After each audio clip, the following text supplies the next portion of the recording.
In this week's episode, we have a lot to cover with the Tokyo Game Show 2022. And we talk about two high-profile titles getting leaked online. I'm Barry. And I'm Anthony. This is episode 67 of the Retro Gaming Dads podcast, the podcast for everything retro and retro-inspired. Games. What games have you been playing? Oddly enough, not much, considering I've been stuck at home with COVID for this week. So I'm surprised you've not been playing anything. I've actually started diving into Immortal Phoenix Rising. Oh, you were playing that last week, weren't you? Yeah, I'm quite enjoying it. We have played a little bit more of Stardew Valley. Yes, so we did. Close to completing the resource centre. 2 items we need to wait till summer for them. Yeah. The thing is, I actually received my Steam Deck earlier in the week, and I have not played anything on it yet. It's got thousands of legitimately acquired ROMs, but I've barely played anything. I had a quick go to test. I'd set up Xbox Cloud streaming correctly, and that's it. Are you going to be playing on the Steam Deck when we play Stardew now or something? I don't know. I don't know how difficult it'll be to be in a chat at the same time. Yeah. I'm going to be sat at the desk where my Xbox is, so no point. So you might as well. If I'm on a loo, can carry on. Great, thanks for sharing that. In all fairness, it does say on the box, on the loo. Oh, yeah, actually, I didn't check this box to see if it did say on the toilet, but I'm pretty certain. Okay. It does seem slightly different from the original Steam Deck I got, though. It seems significantly quieter on the fan. Oh, really? Yeah. Still is audible, but it's... I can't explain it. It's more of like a... Maybe you had a dodgy one last time. I don't know. I have heard that there's different revisions that they've been doing as they go along, so maybe they've just put better quality fans in it, perhaps.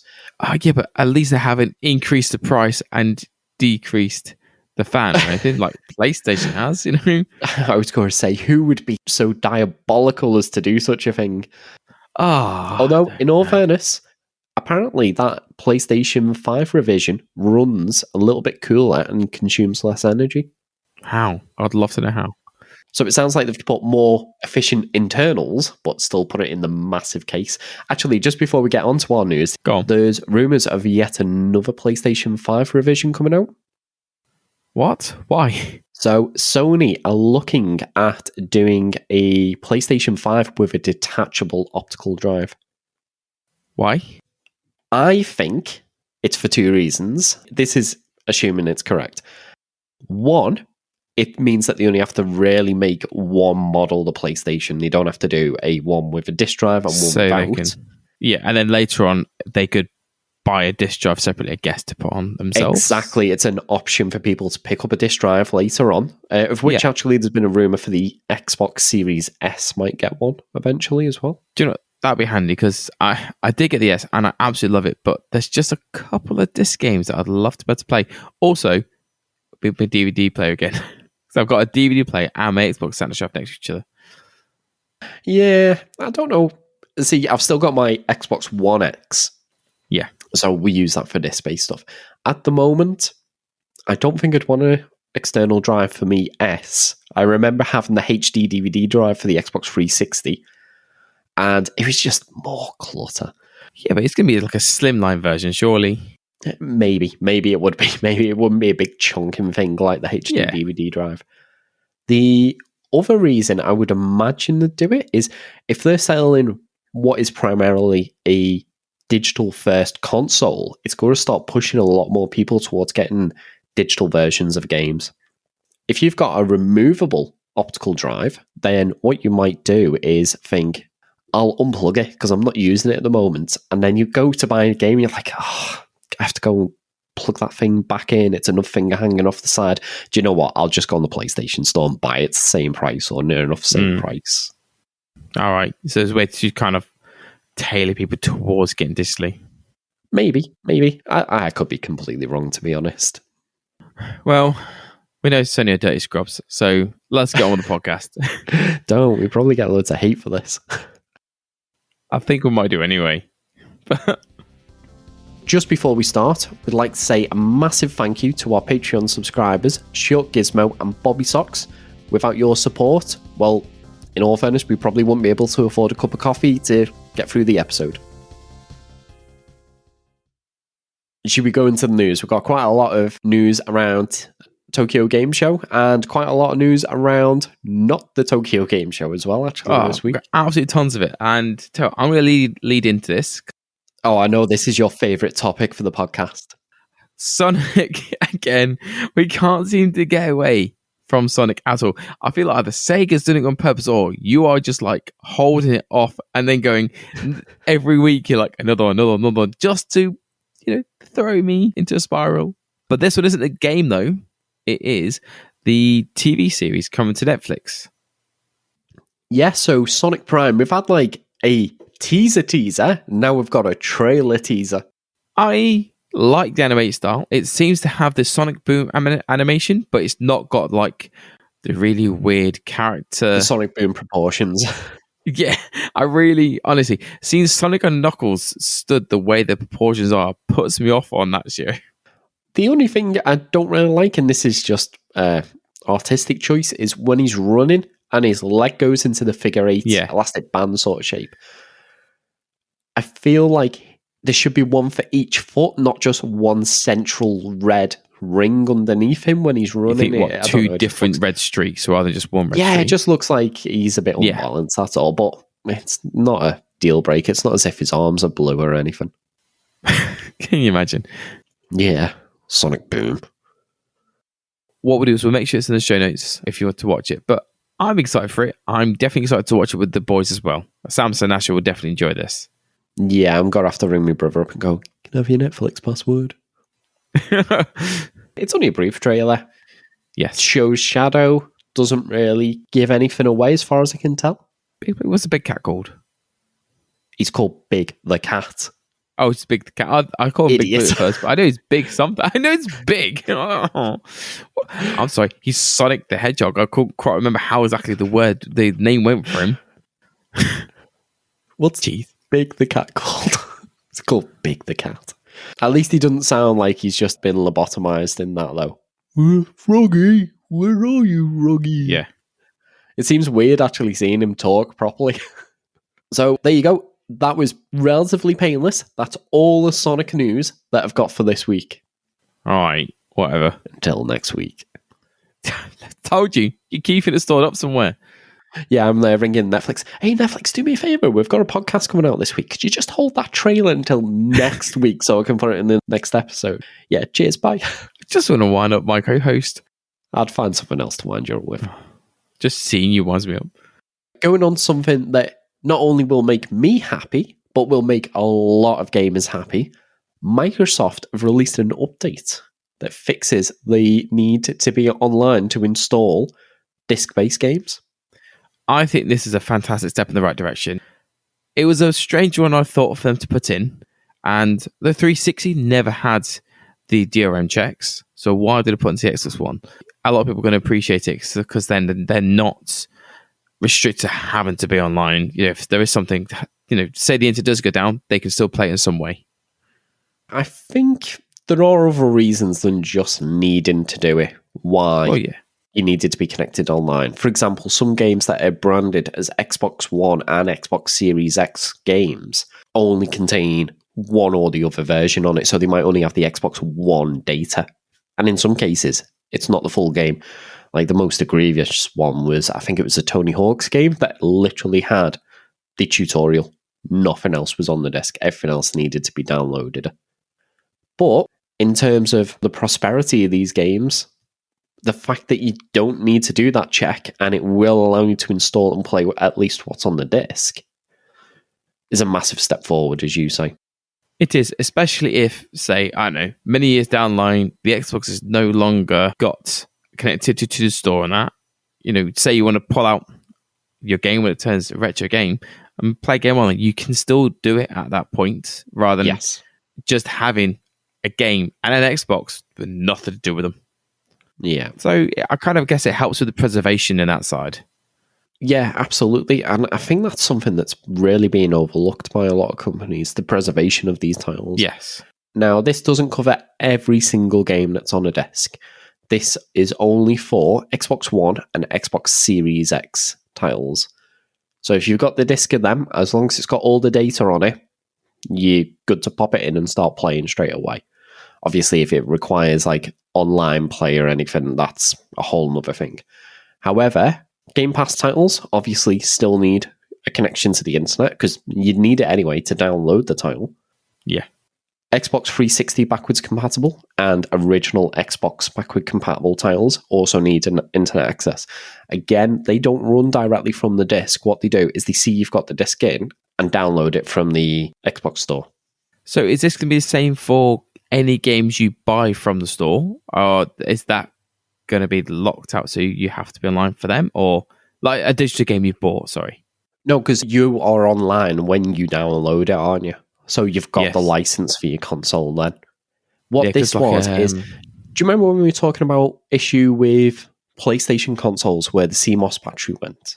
Oh, yeah. Yes. And if you can't connect to Sony's servers, it can't reset the couldn't time, so restore it it. won't let you play even your disc games or pre-installed Yeah. games. This was a similar issue for the Xbox.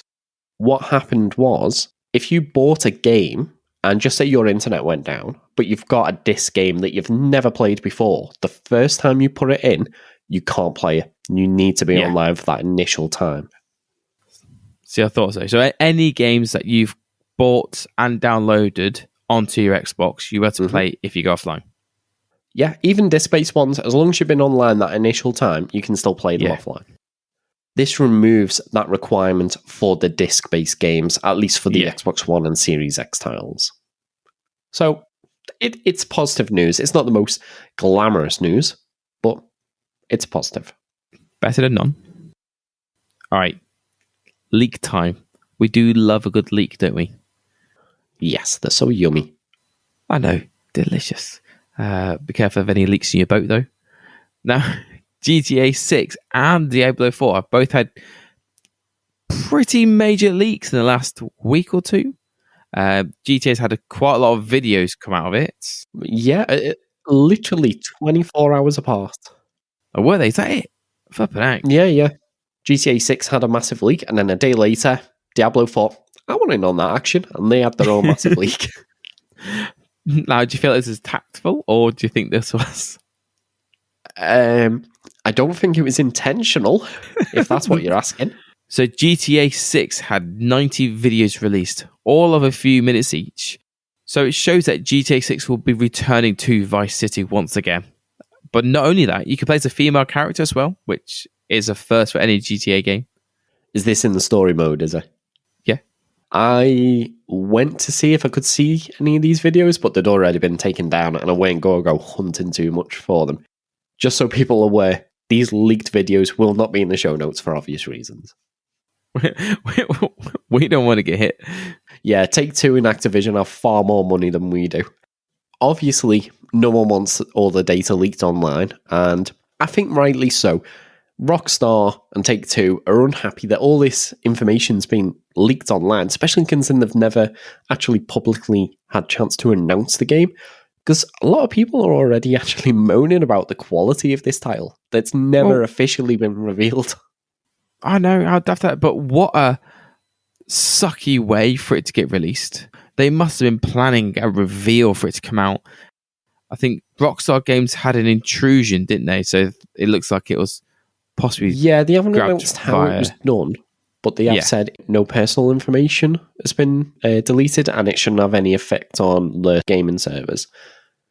I reckon this has probably been a socially engineered intrusion. You know, someone's got someone to reveal their password by pretending to be, I don't know, a manager or someone, been invited to maybe a Slack or a Teams channel and been able to get the videos from there or something similar. It's sad, and obviously this must be upsetting for the publishers to have it just thrown out there. And they've just gone, we've worked so hard on this, we're getting slated for it because we've not even ready to release images of it yet. And it just leaked, and a lot of people know about it now. So all these videos, they're not videos that you'd show off either. Apparently, they're just videos of people having various interactions and testing them within the game, but they're still using a lot of assets from GTA 5 and Red Dead Redemption, as well as like animations, textures, bits like that. And a lot of people are going, oh, this game looks rubbish using the exact same animation as Red Dead Redemption. And it's like, well, It's probably still in like a prototyping phase, I would imagine. Yeah, they're just kind of seeing what engine works best and trying to put it all together. Yeah, you wouldn't, if you're trying to test out a new feature in a game and you've already got the animations you need from another game, you're not going to create brand new ones while you just test and see if it's even fun, for example, or if it works. No, I just don't see why people need to do things like this.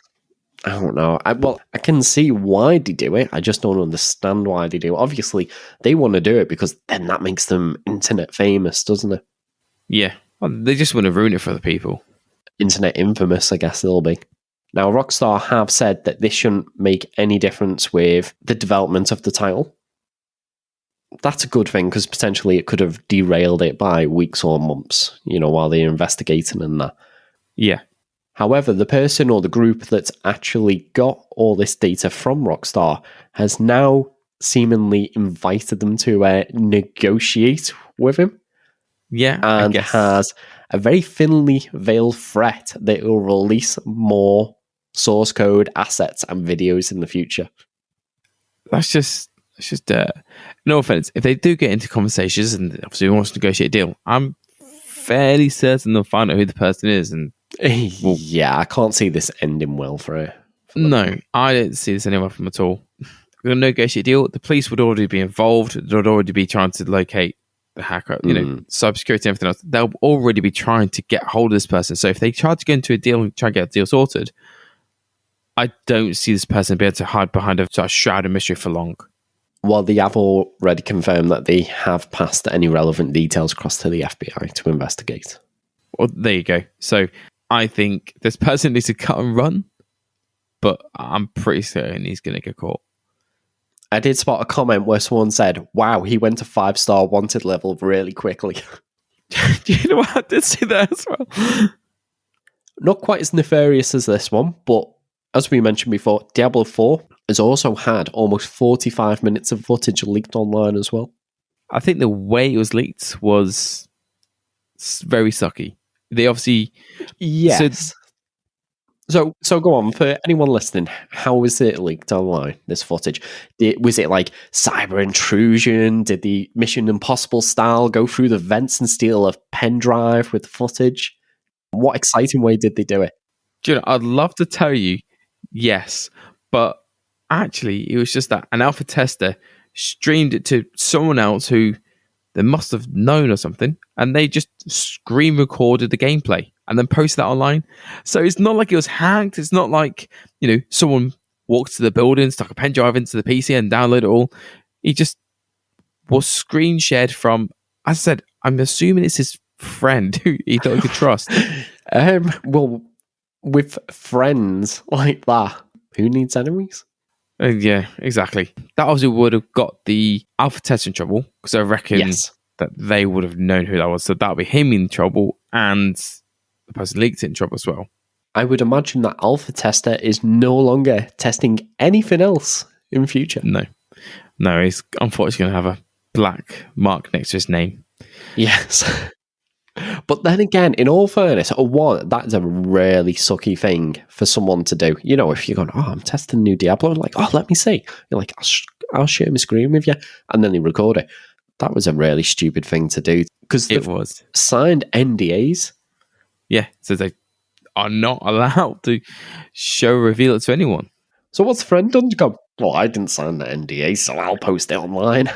Exactly. But... the stupidity of humanity at times. No matter how stupid you think people are, they'll always go above and beyond to prove you wrong. They'll always surprise you. I'll say surprise you. Just never be surprised. Just never put yourself in a situation, please. And just really quickly before we get on to the Tokyo Game Show news, a handheld console that we talked about a couple of weeks ago, again being leaked online, has now been officially announced. Yeah, so the Logitech G Cloud has now been officially unveiled. That leak did come into fruition because, in all fairness, it was very, very clear from the images, from the details, that this was a real thing. Now, Unfortunately, this looks like this would be the closest thing that we would get to an Xbox handheld, The specs, so it's still got the Snapdragon 720G, Wi-Fi 5. Unfortunately, we just haven't got the RAM details. Yes, I would imagine that probably what was leaked a couple of weeks ago, where it was it 4 gig? It is 4 gig, but why would I not put 8 at least? Like, I know you said the Switch runs on 4, but if this is going to be a streaming only device, 8 gig at least. Well, it has been confirmed you can install games from the Google Play Store straight onto this. Okay. So that RAM definitely would have helped there. Yes. Not being funny, when you're getting phones with like 12 gig of RAM in them, well, yeah, a handheld with 4 gig designed to play games, probably one of the more demanding things that you do on an Android device. I just hope that this isn't in collaboration or in some sort of connection with Xbox, but because Game Pass... They have worked together because it has integrated Game Pass and Xbox streaming, so you can stream your Xbox to anywhere in the world with it as well. For me, though, I would have thought Xbox would have pushed for a better spec for the device. They don't care because you're running either off your own Xbox at home or their servers online. So as long as it gives a good enough connection to them, there's no need for them to push for better specs. I don't know. If this thing comes across and it doesn't play well and if people are trying to stream and stuff like that, especially on Wi-Fi 5 as well. Yeah. Wi-Fi 5, it's good enough. It just could be better, especially for something that's dedicated streaming. Now, there is one thing I actually missed off here. The price. Oh, go on. What were we saying we reckon the price would be? I'm pretty certain I said between $130 to $170. Right. So if we say dollars, would you say maybe like $180 then, roughly? Yeah, $170, $180 maybe. At the top. Right. This, if you pre-order it, you can get it for $50 off. And it will only cost you $299. What? That's with you $50 off. No, $349. Yes, that puts it squarely in the price of a Nintendo Switch OLED or $50 short of a Steam Deck. No, that is disgusting. Absolutely not. Which, bear in mind, I can stream all of the same things on this Stream Deck. Yeah, I'm sorry, no. I just buy an Xbox and just don't go out with it. Just buy a Series S. You just buy an Xbox and become a social hermit. Yeah. No, that is absolutely ludicrous. That is beyond stupid. Yeah, I thought this was going to be like $150. I couldn't see it being more than that because then if it was $200 or £200, you're competing with the Nintendo Switch Lite, and I'd buy a Switch Lite over this.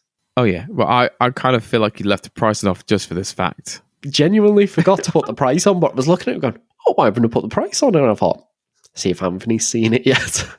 Flipping it. Because we like 150 would be like the ceiling. Yeah, just double that. That's what I was thinking. No, that is absolutely stupid. They are available to pre-order on Amazon, but I would highly recommend people do not buy this, unfortunately. Don't get me wrong, the hardware itself looks really nice. Not worth that price. But for equivalent to a 2-year-old mid-range mobile phone with gaming controls stuck on the side, no, not at all. Either pay the extra $50 and get a Steam Deck, or get yourself an OLED. Honestly, there's other Android handhelds that you could get for a third of the price that you could install those apps on as well. It makes me feel sick hearing that. I was like, what? Wait, what? That's the price? And also, it is not cellular capable. It's only is it not? Wi-Fi. Yeah, that was another question we had when we were talking about it. Because there's a little, looks like a little flap on top they could open up. Micro SD card slot. Oh, okay. Now, before we get on to some of our highlights from the Tokyo Game Show 2022, we would like to ask for your support. The easiest way you can do this for free is by leaving a review on your favourite podcasting app. Alternatively, if you're able, you can visit our Patreon and become a member for as little as £1 per month, where you'll receive ad-free versions of the podcast, and we'll even give you a shout out in the next episode. Now, on to the Tokyo Game Show, where we're going to barely touch on anything at all because there was a bit too much. There was lots. It was impressive. There was a lot of it. There was one game that's really, really, really tickled my fancy, which we'll touch on at one point. Really quickly, before we get into some of these, just while we just mentioned the Steam Deck, did you see the Steam Deck booth that was there? No, I didn't. Well, Valve was there. They actually had an area with 300 Steam Decks just on a shelf. You could go up, pick them up. They weren't tethered on or anything. What? And go sit on all these bean bags and just play. That's awesome.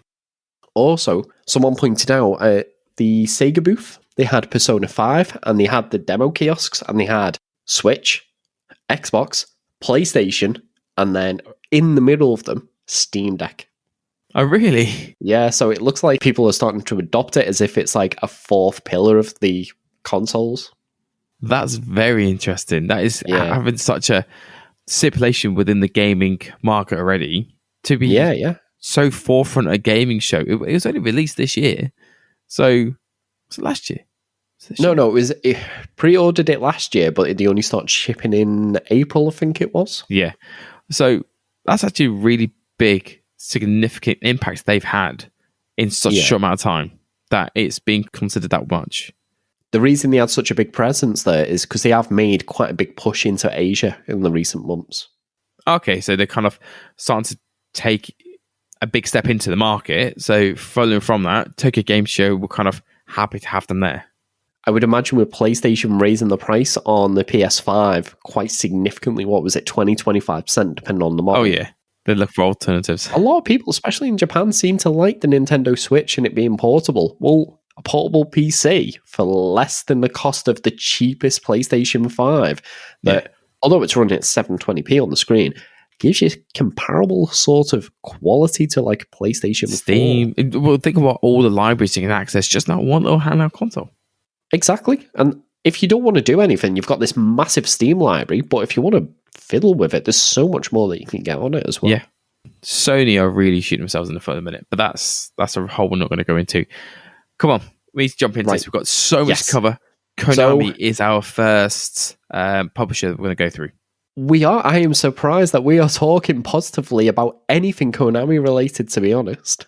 It happens every now and then about anyone. So not about Konami, it doesn't. No, that's true. Oh, what? So they're not doing their slot machines now? Yeah, the pachinko machines. No, they are most definitely still doing them. I know. So they've been teasing a game, and everyone was like, "Oh yeah, it's going to be a Metal Gear Solid remake or remaster or collection." It wasn't that, and it most definitely wasn't a Rocket Knight Adventure 1, which personally I am devastated by. However, one person that was very happy with this news was Phil. I know, we sat there, we get a message saying, oh, look. We're like, what is it? His actual message was, oh my gosh. Like, really, oh my gosh. So, I would imagine he's pretty happy about this. Is he? So, Suikoden 1 and 2 HD remasters getting released. I know. This is something which I don't think anyone's expected, if I'm completely honest. No, I think most people thought the Suikoden series was done. No, this is completely shadow announced. You know, no one thought for slightest this would be something that would see the light of day. And I feel like this is actually quite a welcome game to come in. Yeah, I've heard nothing but good things about this series. At least the first two titles. No, off other people as well, but it's one of those that... No, but just from Phil as well. Yeah, just from Phil. I seen Phil playing it. It looked like a traditional JRPG. You know, you make your party up and then you fight. And he's like, oh yeah, I still need to get a last few members. So I'm like, all right, so you got a party of 6, I think it was. And I'm like, how many more do you need? And I went, well, I'm on 84 now, so I don't think there's that many more. I'm like, what? And then the next thing, he's got this massive battle. There's all these little tiny, like, 2-pixel tall fighters going. I'm like, what's going on? I played a lot of strategy RPGs like Shining Force, and you get a roster of maybe 20 characters. I'm like, wow, that's a lot of characters. And he's like, yeah, I think it's like 101 or something. How do you get through all those characters? I don't know. I think you definitely just pick your favorites. Yeah, there's no way.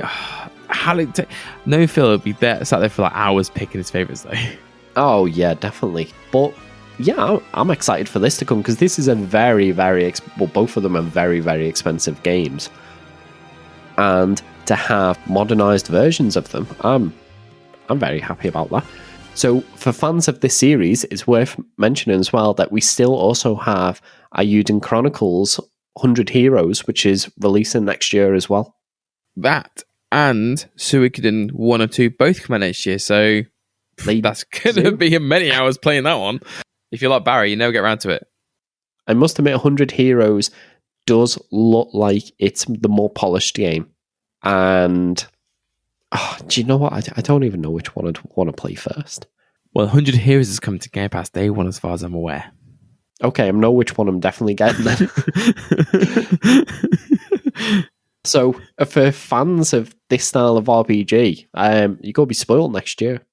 I know. Well, I know it's Tokyo Game Show. I know they're all about their JRPGs and RPGs, but there's so many of them this year. And while we're talking about being spoiled, Super Bomberman R is coming back. Yay!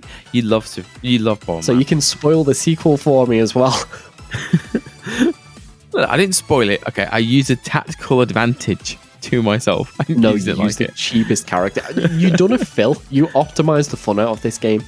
So, Super Bomberman R2, it was previously shown off back at a Nintendo Direct Mini, and one mode which does sound very interesting in the sequel is the castle mode, where up to 15 players assault one player who's got to defend a castle and stop everyone. My question is, does that one player have a more of an advantage at all, or is it just kind of meh, here you go, see how, if you can hold off? Knowing Bomberman, if you can blow your allies up, I reckon half of those players ain't making it to this castle. You know, that's a good point, actually. So I think that's in the advantage. I would imagine maybe the single player can respawn where the others can't. Yeah. I reckon that could be quite good. And this, again, is getting released 2023, and it's coming to the Xbox One, Series X, PlayStation 4, PlayStation 5, Steam, and the Switch. That'll be a fun one to look forward to. Mm-hmm. All right, another publisher who had lots to show was Capcom. They had loads to show, and we're just going to skip right over it all. Yeah, we're going to quickly run through it, stop for a moment on one that we really liked, and then carry on. Yes. However, the first one that we're going to bring up is Street Fighter 6. Now, this had absolutely loads to show. There's so much of this being played through. I feel like this took up half of their show, and their show was like an hour. This is probably one of their marquee titles, though. Yeah, obviously, if you think Capcom, you think Street Fighter. Now, with this has quite a unique, shall we say, feature within it. I'm going to argue that it's not. I'm going to argue it's been ripped off, to be honest. Oh, really? Ripped off from what? I take it you're on about the World Tour mode. Yes. So, I think I mentioned this. I can't remember if it was on an episode with you or Phil. But this reminds me of a lot of Shenmue, which was originally meant to be a Virtua Fighter RPG. And this looks very much like what I would imagine that would have been had it stayed as a Virtua Fighter RPG. Okay. You can create your character, and they did show off a couple of designs. They didn't show off the character creation itself, but some of the results. And there was anything from like a little old man to a cyborg to a woman with cat ears, and all your normal fighter archetypes were all represented. And then they thought, I know, we'll show the rest of the demo with the most boring looking generic guy that we could possibly make. A guy in a tracksuit. Exactly. Why not be like, just make the most bizarre character and just go with it, and then it kind of gives it a unique feeling. Something more interesting than a guy in a tracksuit. I know. It looked like Little Mac before he'd actually got into the boxing ring. So within the World Tour mode, another thing you can do is you can level up and meet other fighting characters and acquire their skills and signature moves as well to be part of your character. You acquire the skills. It makes you sound like you go up to Ryu and steal a Hadouken or something. I think it's probably a case of the masters of different martial artists, and I'm guessing you have to beat them to get their moves rather than they just show you. Yeah, I think you need to go seek them out in the world and go teach me your ways. And like, okay, if you can beat me, I'll teach you this move or whatever. So it looks like there is a good level of customization for your own character. They did also unveil 4 more characters, all Street Fighter 2 staples. So you've got E Honda, Blanca, Dalsim, and Ken is returning. And I'll be honest, I was surprised Ken wasn't one of the first characters released. Yeah, I was about to say. Because everyone knows Ken's better than Ryu. Oh, sorry, Ryu. Sorry, that's like 30 years of saying his name wrong. But no, again, if you think about Street Fighter, you think about Ken and Ryu. So why was Ken not part of the original roster? Yeah, he was even in the original one. I think he was just close. Why wasn't he? Ryu. Oh, God's sake. Next, they showed off a bit of the multiplayer hub. Now, the multiplayer hub, I think, looked fairly interesting. Walking around, seeing other arcade machines. I think it's a unique way to show how you get into battles online. Walking up, saying, I want to challenge you, jump in that machine, I want this one, let's go. Put your 50p on top. Yeah. I'm next. But not only that, it looks like you can go in as the character you create in the World Tour mode. Maybe in the actual World Tour mode, it's like an area you go to for the multiplayer lobby, and that's where you see other players and you join games there, perhaps. I did notice very briefly, though, that it's shown a Final Fight arcade. So I'm wondering if there might be a couple of old Capcom games in there as well. Since Final Fight was, I think, meant to be Street Fighter 2, but they wanted to keep it more like a traditional one-on-one fighter as well. It'd be a nice little addition if they did put it into the game. Yeah, it'd be nice. Though that would be very much like Shenmue, where you can go to an arcade and play all old Sega games in Shenmue. Okay. The thing is, being like Shenmue, it's not a bad thing. Unless it's the voice acting, in which case it's a very, very bad thing. This is coming to the Xbox Series X, PlayStation 4, PlayStation 5, and Steam. Seems a bit odd it's not coming to the Xbox One if it's coming to the PlayStation 4, though. I know. I think everyone needs to upgrade nowadays anyway, so... And the fact that you can play on the Xbox Series S. It's getting to the point where it's time to move on to the newest generation. Well, it's nearly 2 years, isn't it? Nearly 2 years. I believe you said there was actually a closed beta for this coming up. Yeah, there's a closed beta. It's only on the PS5, Xbox Series, and Steam. And it's from the 7th till the 10th of October. And looks like it's going to be part of the Battle Hub. So it's all online, mainly, it looks like, for the beta. But we'll know more details soon. Yeah, I'll probably give that a go. I've not played Street Fighter since. I think it was Street Fighter 4, because if I remember right, Street Fighter 5 was PlayStation exclusive. Now, this is the game that I'm actually really looking forward to. It looks fantastic, and it's called Exo Primal. Now, from the name, can you kind of gather what that could entail?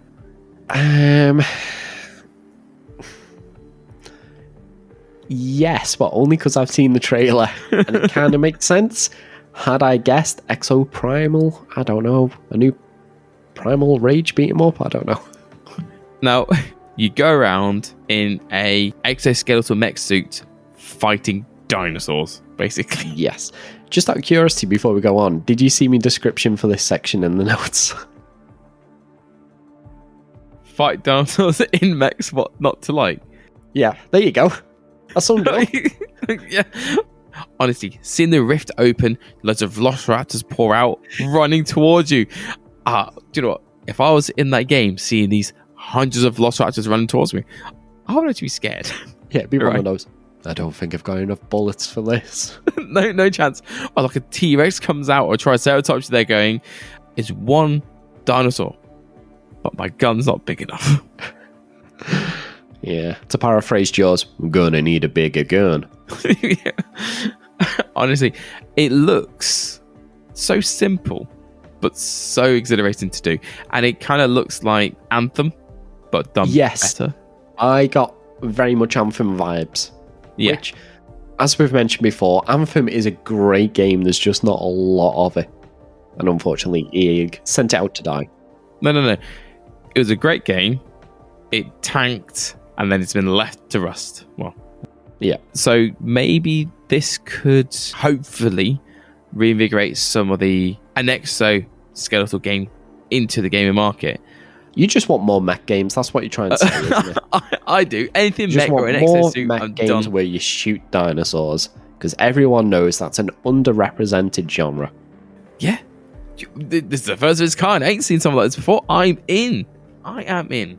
And I know this would be definitely one for my brother to play as well, because he's absolutely into his dinosaurs. No, this looks pretty good. Yeah, and I like the suits, the very Japanesey style, like you said earlier, because we spoke about it just before. It looks like someone's come along, took the suits from Anthem, and then like smashed them with something like Warframe, doesn't it? It's got a nice cross between the two. I was like, this reminds me of another game, Warframe. Again, it's not bad company to be in if it's reminding you of that game as well. Oh, it's a great game. Now, this is yet another 2023 release for Xbox One, Series, PlayStation 4, PlayStation 5, and Steam. So we'll keep you updated with that one. It's annoying again because that was released a few months ago, so how have I not seen it before? I don't know, but I'm glad I've seen it now. Yep. Briefly mention as well, Mega Man Battle Network Collection, Legacy Collection is still a thing. Yep, that's coming soon. So we've previously covered that one. We'll leave a link to it in the show notes. Now, moving on to Koei Tecmo, Atelier Ryza 3 has been announced, which is a massive, massive issue. Why? Because I've still not completed Atelier Ryza. Yeah, but I have Atelier Ryza 2. Yeah, but hang on, I've got one thing to say though. And I just picked up Atelier Sophie, which is a kind of like a different sub-series. And yeah, all I've got to say is that's your issue, because you keep buying these games and you can't play them, and you don't play them, or you don't have time to play them. So I've failed to see how that's an issue to anyone else. Well, it's an issue for me. It's an issue for me. But leave it that one. Atelier Ryza, so the first game, I've not completed it, but it's a really nice change of pace for a JRPG. Same sort of turn-based battle and that, but instead of being these ultimate stakes, the ultimate darkness is going to destroy the universe and the whole of time, and you need to stop it. It's not. It's kind of like, oh yeah, this thing happened. Should we go and see what it was?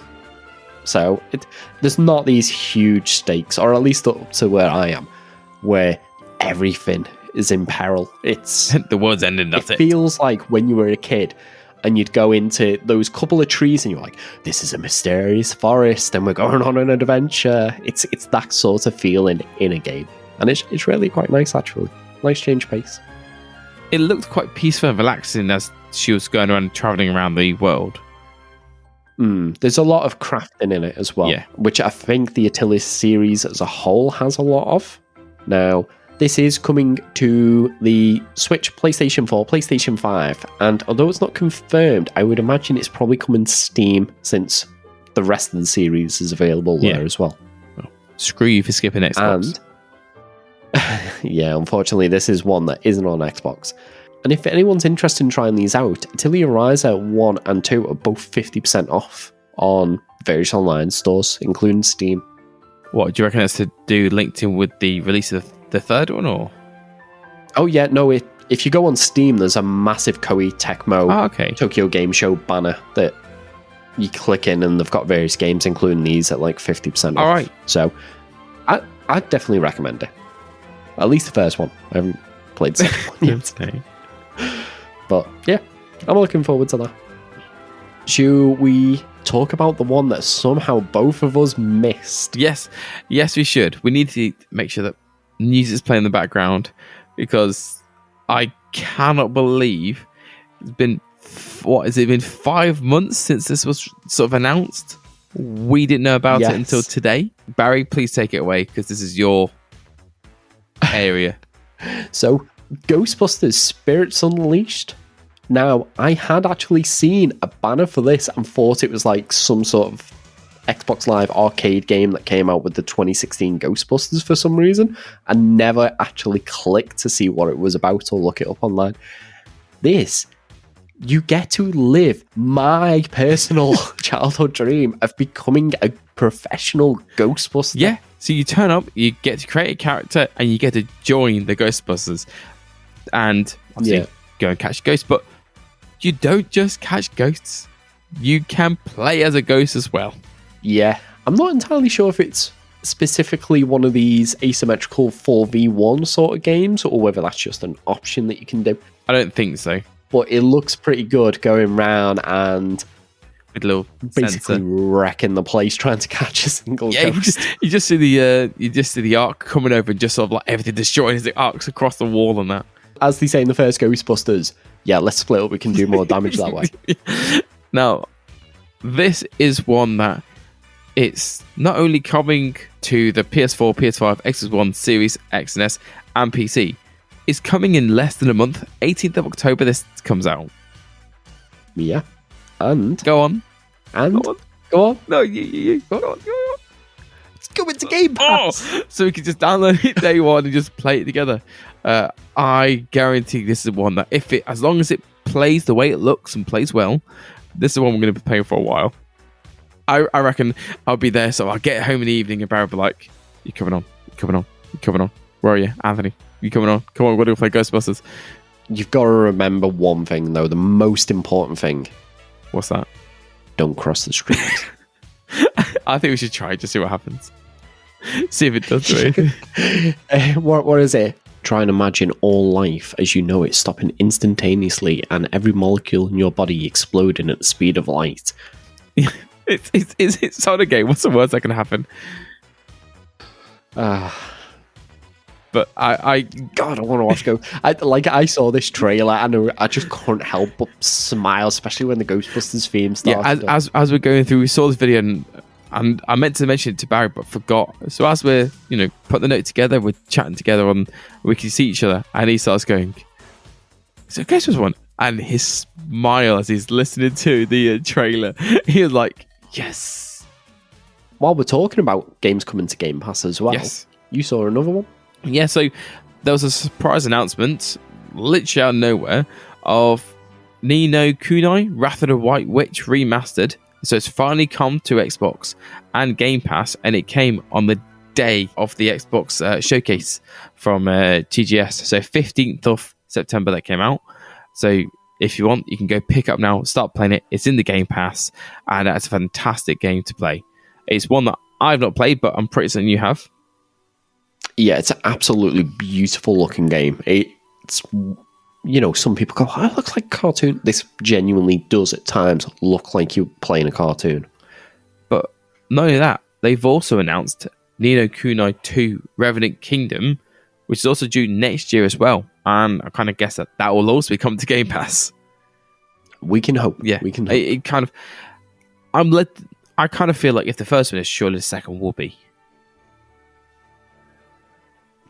Not necessarily. Maybe they've just put the first one in to drum up a bit of interest, because I think this was originally a PlayStation 3 exclusive, maybe PlayStation 4, yeah. I can't quite remember.